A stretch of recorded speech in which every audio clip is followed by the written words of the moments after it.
عليكم ورحمة الله وبركاته. أعوذ بالله من الشيطان الرجيم. بسم الله الرحمن الرحيم. الحمد لله الذي فضل على أمة محمد صلى الله عليه وسلم بعبادته خصوصا في شهر رمضان. أشهد أن لا إله إلا الله وحده لا شريك له وأشهد أن سيدنا محمدا عبده ورسوله لا نبي ولا رسول بعده. اللهم صل وسلم وبارك على سيدنا محمد وعلى آله وأصحابه أجمعين. وأقول دعاء رب اشرح لي صدري ويسر لي أمري واحلل عقدة من لساني يفقهوا قولي. اللهم صل وسلم على سيدنا محمد صلاة تخرجني بها من ظلمات الوهم وتكرمني من الفهم وتنيب لي ما أشبه حتى يفهم أنك تعلم ولا أعلم وأنت علام الغيوب. اللهم إنا نسألك علما نافعا وعملا متقبلا ورزقا واسعا حلالا طيبا. اللهم إنا نسألك علما نافعا ونعوذ بك من علم لا ينفع وقلب لا يخشع وعمل لا يرفع ودعاء لا يسمع وبرزق لا بركة برحمتك يا أرحم الراحمين. سبحانك لا علم لنا إلا ما علمتنا إنك أنت العليم الحكيم. Hadirin kaum muslimin, jamaah salat subuh dan jamaah i'tikaf Masjid Al-Ikhlas yang sama-sama dicintai dan dirahmati Allah Subhanahu wa taala. Alhamdulillah, kita ucapkan sebagai salah satu syukur atau bentuk syukur kita kepada Allah Subhanahu wa taala bahwa sampai detik ini kita masih diberikan sehat walafiat, masih diberikan kesempatan melaksanakan ibadah sholat subuh, yang mana kita laksanakan sholat subuh ini berada di dalam bulan yang suci, bulan yang mulia, bulan yang penuh keberkahan, bulan yang penuh ampunan dari Allah Subhanahu wa taala. Dan kita dilanjutkan dengan sedikit ta'lim yang ada kata Rasulullah sallallahu alaihi wasallam, apabila kita menghadiri majlis ta'lim di bulan suci Ramadan, maka pahalanya sungguh luar biasa, teramat banyaknya, sehingga tidak akan dapat kita hitung kalau dibentukkan pahala dari Allah Subhanahu wa taala daripada pahala ta'lim di bulan suci Ramadan. Hadirin jamaah salat subuh dan jamaah i'tikaf yang sama-sama dirahmati Allah Subhanahu wa taala, bahwasanya Allah di dunia ini memberikan suatu larangan dan suatu perintah. Banyak perintah Allah Subhanahu wa taala yang telah disampaikan kepada Nabi Muhammad sallallahu alaihi wasallam, yang mana yang diantaranya adalah perintah sholat, puasa bulan Ramadan, zakat bagi yang sudah mampu, membaca Al-Quran dan lain sebagainya. Tetapi ada 3 hal, kata baginda Rasulullah SAW, yang 3 hal ini jangan sampai disia-siakan, jangan sampai disepelekan, karena hal seperti ini kalau kita sepelekan, walaupun kelihatannya sepele, tapi efeknya sangat luar biasa rugi.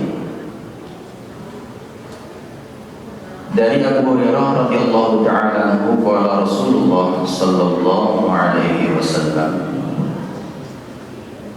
ada 3 golongan manusia atau ada 3 hal manusia yang mana kalau manusia itu menyepelekan 3 hal tersebut, yang mana dia akan mendapatkan kerugian yang teramat parah, yang teramat rugi. Kata Rasulullah, yang pertama adalah rohima anfu rajulin ay lahiqahu dhillun wa hiqaratun. Seorang atau seseorang, baik laki-laki ataupun perempuan, baik pemuda ataupun sudah tua, baik kakek-kakek ataupun nenek-nenek, dia akan mendapatkan sebuah kerugian. Apa yang pertama? Tukirtu indahu wa lam yusalli alayya. Yang pertama, yang orang yang akan mendapatkan kerugian itu adalah orang yang ketika mendengar namaku disebut, kata Nabi Muhammad sallallahu alaihi wasallam, tapi dia tidak mengiringi dengan sholawat kepada Rasulullah sallallahu alaihi wasallam. Misalkan Al-Fakir baca atau Al-Fakir menyebut nama Nabi Muhammad, para bapak, para ibu, para adik-adik yang hadir di sini tidak mengiringi dengan sallallahu alaihi wasallam atau Allahumma shalli wa sallim alaihi, maka bapak-bapak, ibu-ibu yang hadir di sini termasuk salah satu orang yang akan mendapatkan kerugian. Bahkan di dalam hadis yang lain dikatakan, al-bakhil idza dzukirtu indahu falam yusalli alaihi. Manusia yang paling pelit, manusia yang paling kikir adalah manusia, orang yang mana ketika disebut namaku dia enggan, ogah, malas untuk menyebutkan atau untuk mengiringi dengan kalimat sallallahu alaihi wasallam. Apa sih susahnya? Apa sih beratnya kita mengiringi dengan sallallahu alaihi wasallam? Kok sampai segitunya? Iya, karena Nabi sallallahu alaihi wasallam adalah makhluk Allah yang paling spesial, yang sangat Allah spesialkan. Di dalam hadis qudsi dikatakan, laulaka la makhlaqtu. Andai saja aku tidak akan menciptakan Muhammad, maka alam dunia ini tidak akan aku ciptakan. Maka dengan wasilahnya Nabi Muhammad sallallahu alaihi wasallam, dunia ini aku ciptakan. Bahkan saking spesialnya Allah pun mengatakan di dalam surah, dalam satu ayat, a'udzu billahi minasyaitonir rajim. Bismillahirrahmanirrahim. Innallaha wa malaikatahu yusholluna 'alan nabi ya ayyuhalladzina amanu shallu 'alaihi wa sallimu taslima. Sesungguhnya Allah beserta malaikat. Allah ada yang innallaha wa malaikatahu, ada yang menafsirkan wawunya bermakna ma'a. Sesungguhnya Allah beserta malaikat, atau Allah dan para malaikat membacakan salawat kepada Nabi Muhammad sallallahu alaihi wasallam. Maka lanjutan ayatnya, Allah Subhanahu wa taala menganjurkan kepada kita yang merasa beriman, ya ayyuhalladzina amanu sallu alaihi wa sallimu taslima. Wahai orang-orang yang beriman, seruannya, maka bersolawat salamlah kalian semua kepada Nabi Muhammad sallallahu alaihi wasallam. Nah, hadirin kaum muslimin, jamaah salat subuh yang sama-sama dirahmati Allah Subhanahu wa taala. Bahkan Sayyidina Anas bin Malik berkata, Nabi sallallahu alaihi wasallam, ma min du'ain illa bainahu wa bainas sama'i hijabun hatta yusalli 'ala an-nabiy sallallahu alaihi wasallam. Fa idza shalla 'alaihi yakhruju dhalika al-hijab wa yadkhulu ad-du'a wa idza lam yaf'al dhalika raja'a ad-du'a. Artinya yang disampaikan oleh Rasulullah sallallahu alaihi wasallam yang didengar oleh Sayyidina Anas bin Malik,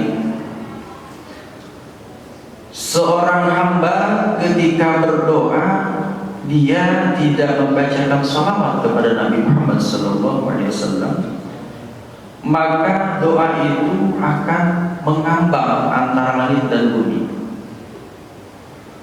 Di antara doa itu memiliki hijab. Tetapi apabila ketika kita berdoa kita bacakan salawat, Allahumma sholli ala Muhammad wa ala ali Muhammad, lalu kita berdoa. Selepas kita berdoa, kita bacakan salawat lagi, Allahumma sholli ala Muhammad boleh, atau Allahumma sholli ala Sayyidina Muhammad boleh, ya.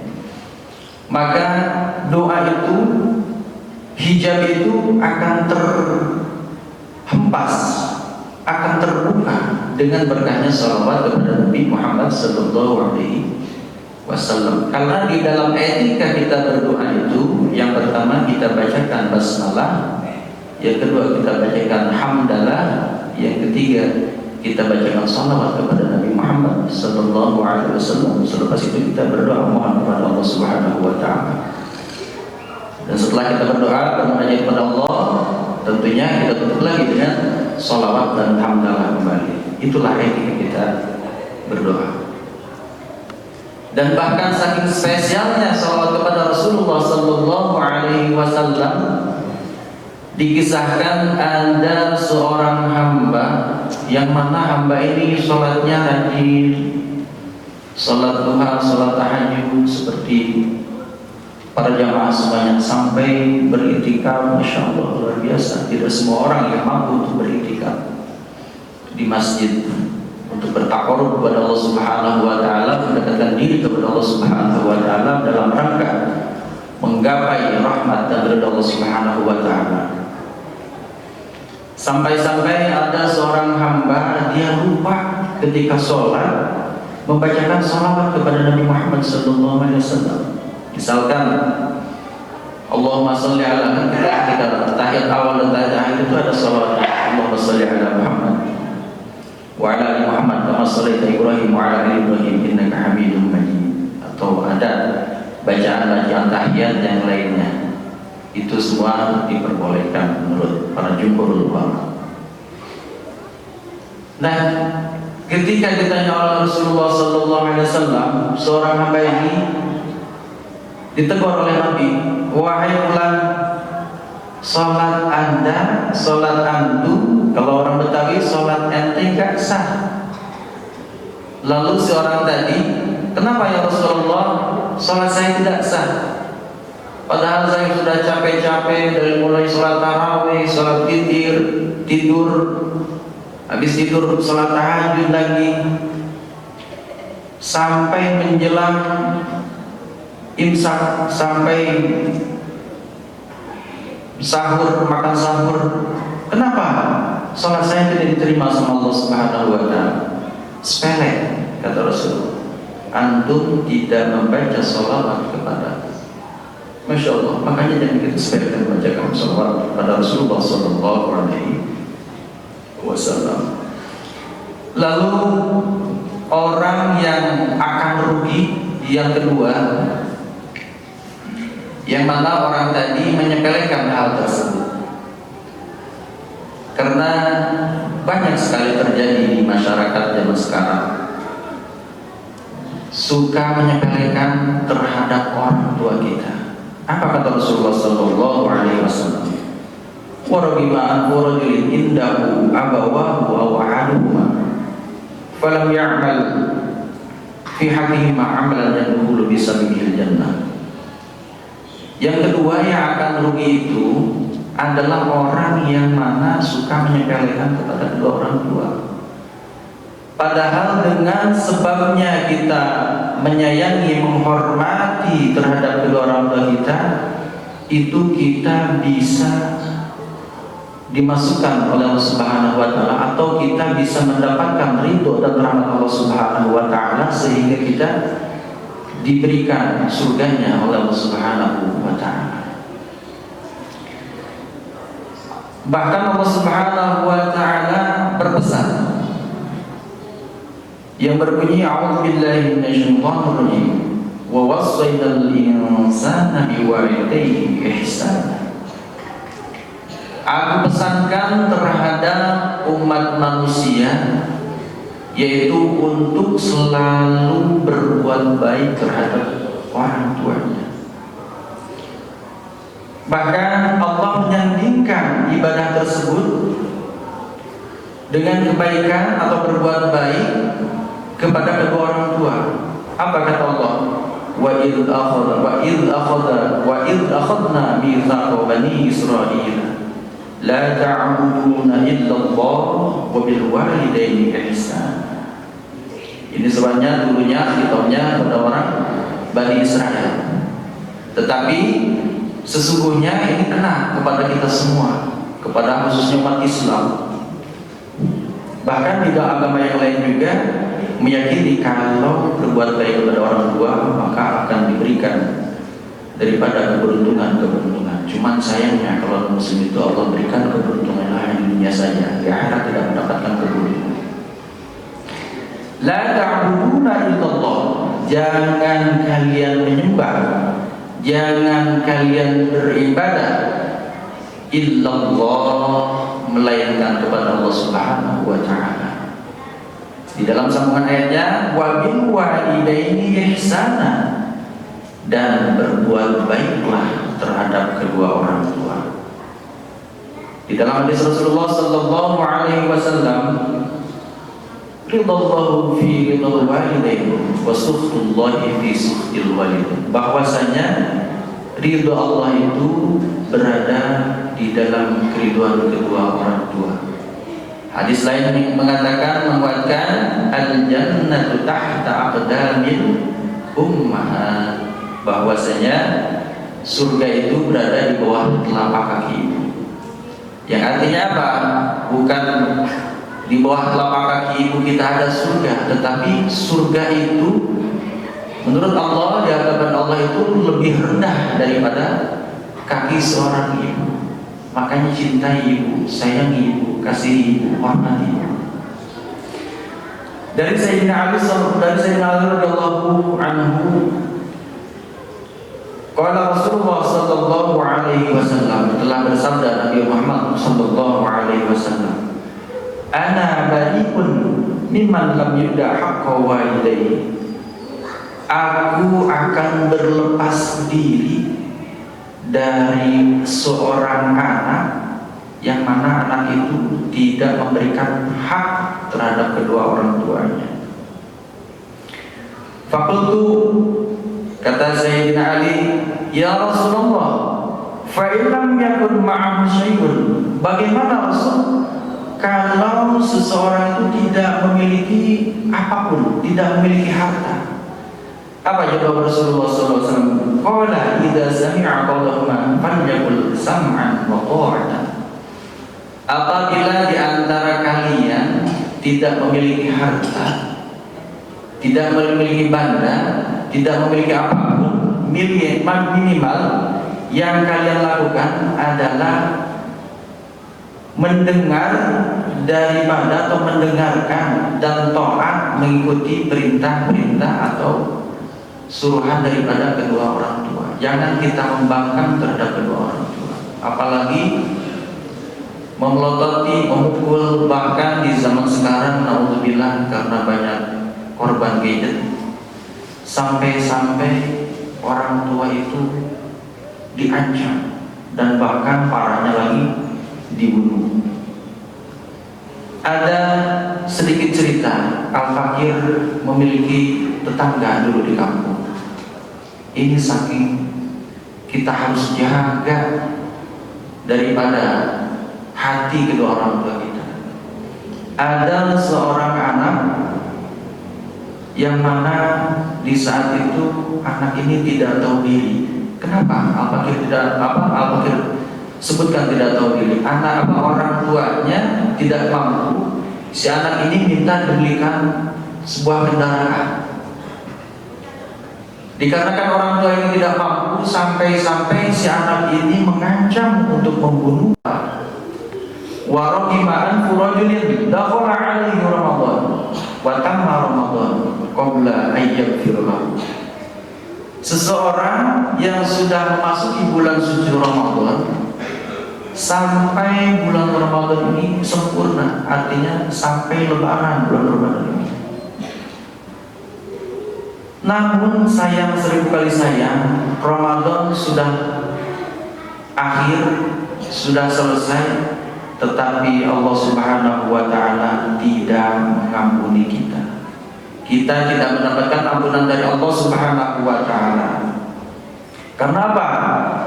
Li'anna Ramadhan syahrul rahmatin wa maghfiratin minallah. Di bulan Ramadan ini adalah bulan rahmat, bulan kasih sayang Allah. Bulan Ramadan ini adalah bulan maghfirah, bulan pengampunan dari Allah Subhanahu wa Ta'ala. Maka untuk menyempurnakan daripada bulan Ramadan, Rasulullah SAW pun selalu melakukan i'tikaf di 10 hari terakhir di bulan suci Ramadan. Kata Sayyidatina Aisyah radhiyallahu anha, anna Rasulullah sallallahu alaihi wasallam kana ya'takifu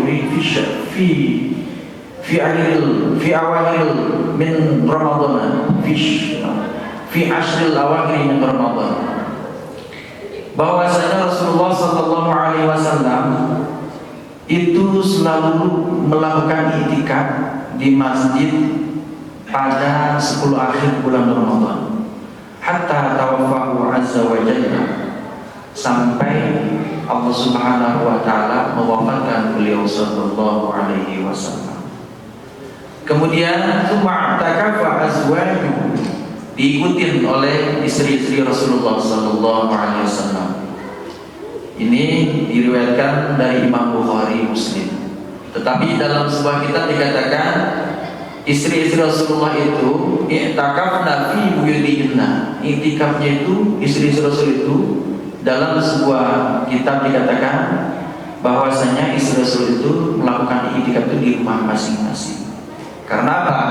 Karena khawatirnya kalau i'tikaf di masjid, perempuan-perempuan itu khawatirnya ada orang-orang jahat, ada orang-orang munafik, sehingga menimbulkan sebuah fitnah. Tetapi kalau misalkan aman, ya monggo silakan. Nah, berbicara tentang i'tikaf, kapan sih i'tikaf itu dilakukan? Pada 10 akhir bulan Ramadan, yaitu awal dari sholat subuh di bulan Ramadan pada hari ke-20. Jadi menjelang 21, malam 21 sudah beriktikaf di masjid. Nah, hadirin jamaah salat subuh yang sama-sama dirahmati Allah Subhanahu wa Ta'ala. Maka alhamdulillah di masjid ini diadakan atau diselenggarakan untuk beriktikaf di 10 hari bulan suci Ramadan, dengan harapan dan tujuan kita semua atau para hadirin semuanya, yaitu untuk mendapatkan malam Lailatul Qadar. Kita berdoa mudah-mudahan kita semua Allah berikan karunia mendapatkan malam kemuliaan itu, malam Lailatul Qadar. Amin amin ya Allah ya Rabbal alamin. Mungkin sharing pada subuh kali ini yang Al-Fakir bawakan dicukupkan, kurang dan lebihnya mohon dimaafkan, dan semangat selalu untuk para jemaah semuanya, sehat selalu, semoga dalam perlindungan Allah Subhanahu wa Ta'ala, dan kita diberikan kekuatan untuk melaksanakan puasa Ramadan dan menjalankan ibadah-ibadah yang lainnya oleh Allah Subhanahu wa Ta'ala. Tidak lain dan tidak bukan kita baca Al-Quran, kita beriktikaf, kita sholat wajib di sini, kita sholat tarawih, sholat witir, tidur, sholat tahajud lagi, melainkan kita untuk menggapai daripada ridha Allah yang kesananya kalau kita sudah mendapatkan ridha Allah, maka rahmat Allah pun akan kita gapai. Mudah-mudahan